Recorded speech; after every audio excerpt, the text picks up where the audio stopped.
Une grande tournée parce que une conférence ou deux n'aurait pas eu suffisamment de portée.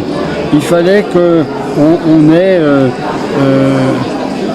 une visualisation qui ait une fenêtre importante et une tournée de 12 conférences partout sur l'île. C'est à la mesure des objectifs qui sont très ambitieux.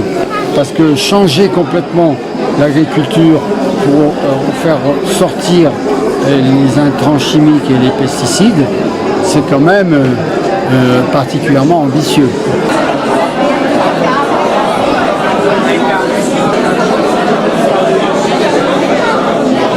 Et financièrement, ça nous intéresse de savoir quelles sont les sommes qui sont versées à La Réunion pour l'agroécologie, pour la bio, qui les reçoit, qui les redistribue, comment ça fonctionne, est-ce que c'est suffisant ou pas, qu'est-ce qu'il faudrait faire.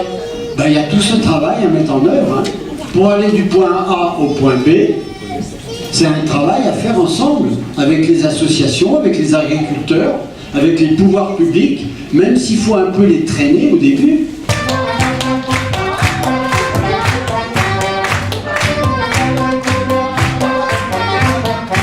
Et bouger ensemble au profit de l'agroécologie sur l'île. C'est une île magnifique qui est en même temps très fragile et dont il faut absolument se préoccuper maintenant parce que la pollution est omniprésente et il n'y a pas d'autre alternative.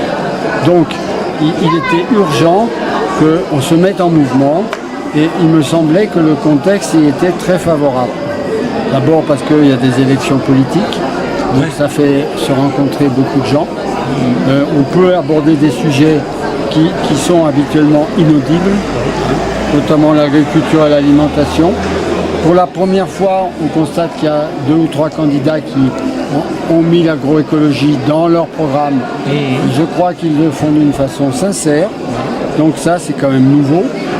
Donc, mais en même temps, il n'y a pas d'autre alternative. Ce n'est qu'une question de temps.